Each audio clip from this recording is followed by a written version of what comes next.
Caso 1. El 15 de abril de 1908 apareció un relato muy curioso de un Georges Dupuy en la revista francesa Je sais toi, y relató un encuentro desgarrador experimentado por dos cazadores en el desierto frío y remoto del territorio del Yukon, en Canadá. Según el informe, el banquero de San Francisco James Louis Butler y un minero de oro local llamado Tom Limor habían estado cazando alces en el área. En realidad, se perfilaba como una buena cacería, ya que habían logrado seguir el rastro de 3 alces y se estaban acercando a su presa cuando sucedió algo muy extraño. Cuando los dos hombres se agacharon para observar a los animales, el enorme alce de repente se asustó mucho por algo invisible entre los árboles. Uno de los animales dejó escapar un bramido de advertencia y los 3 alces salieron disparados en pánico, mientras los dos cazadores asustados miraban, preguntándose qué podría haber sido lo que había asustado tanto a estos animales intimidantes. Sin embargo, no estaban dispuestos a abandonar su casa, por lo que siguieron al alce a través del desierto, pero luego se encontraron con una vista bastante inesperada. Allí, serpenteando a través de una porción de marisma, había huellas inmensas que ninguno de ellos había visto antes, midiendo 1 metro de ancho y 1,5 metros de largo, así como lo que parecía ser una impresión de una cola arrastrándose detrás. Intentaron seguir las huellas, pero pronto desaparecieron en una zona rocosa que conducía a un peligroso desfiladero en un lugar llamado Partridge Creek, y se canceló la búsqueda. ¿Qué crees que pudo haber sido? Caso 2. Mucho menos conocidos que los casos ya de África son los que han surgido de las profundidades de la selva amazónica. Uno de los relatos más extraños, pero intrigantes, de monstruos gigantes alados vino de un hombre llamado James Harrison, residente de Liverpool, Inglaterra. Fue en febrero de 1947 cuando Harrison, quien, junto con varios compañeros aventureros y exploradores, navegaba por un afluente del Amazonas y se encontró con algo sorprendente. Era una bandada de 5 enormes criaturas voladoras, surfeando el cielo a un nivel alarmantemente bajo. Debido a la proximidad, Harrison y sus colegas pudieron discernir fácilmente que las criaturas tenían piel de cuero, eran de color marrón y tenían una envergadura de alas que excedía los 12 pies. Las alas de los monstruos se describieron como estriadas, mientras que sus cabezas extrañamente aplanadas estaban unidas a cuellos muy largos. En otras palabras, se parecían mucho a los pterodáctilos de una época lejana. El buscador de criaturas Ken Gerard ha notado que algunos escépticos sugirieron que lo que Harrison y su equipo realmente habían visto no eran más que cigüeñas. Es una posibilidad muy improbable, y particularmente cuando uno recuerda que todo el grupo pudo ver a los animales de cerca. Caso 3.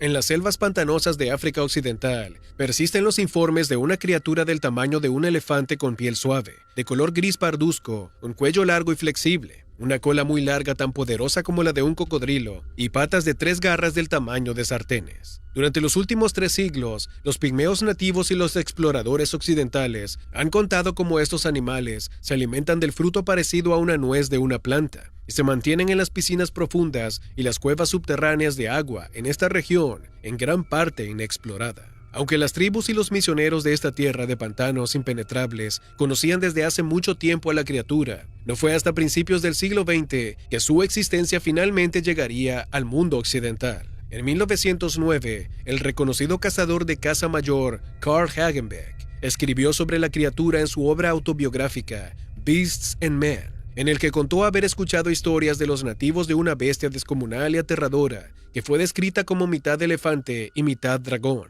Hagenbeck investigó este fenómeno más a fondo, hablando con el naturalista Joseph Manges, quien le dijo que de hecho los nativos tenían una rica tradición sobre esta bestia, y que él personalmente creía que era una especie de dinosaurio similar a un brontosaurio.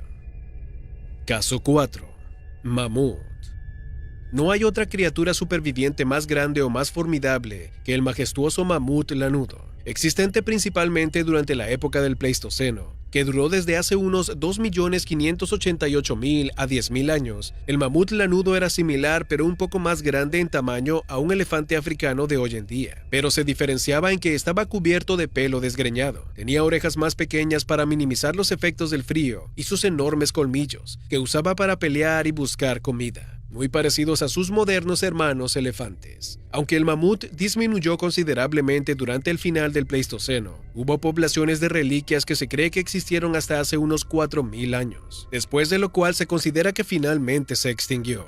En los últimos tiempos ha habido muchos descubrimientos de esqueletos bien conservados, colmillos, estiércol, contenido del estómago e incluso cadáveres completos enterrados debajo del hielo, tanto en Siberia como en Alaska. Pero aún más intrigantes son los numerosos relatos de haber visto presuntos especímenes vivos. Un posible encuentro temprano con mamuts lanudos o un mastodonte norteamericano similar fue informado por el explorador inglés David Ingram, quien se aventuró a las tierras salvajes de América del Norte en la década de 1560. Durante sus viajes tomó notas detalladas sobre la flora y fauna regional, así como la topografía y costumbres de los pueblos originarios que encontró. Estas notas son en su mayoría muy precisas e incluso mundanas para los estándares actuales, pero una cuenta se destaca. El explorador escribió sobre cómo había visto elefantes peludos deambulando, lo cual es notable considerando que no había tales animales autóctonos en ese momento. Y además, las notas de Ingram solían ser bastante precisas. ¿Cuáles eran esas criaturas que vio? Puede que nunca sepamos a ciencia cierta. Caso 5. Tigre dientes de sable.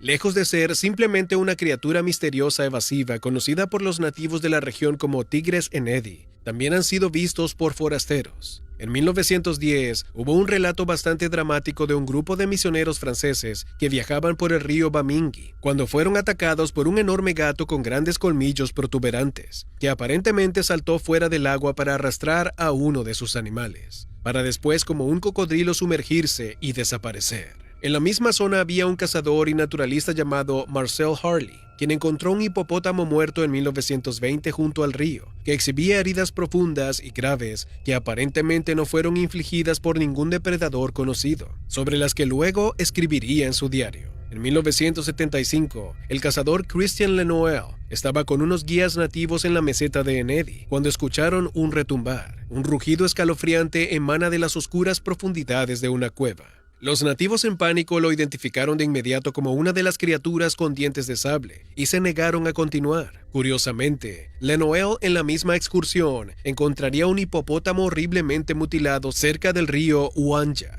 que creía que había sido asesinado por algo con colmillos muy largos.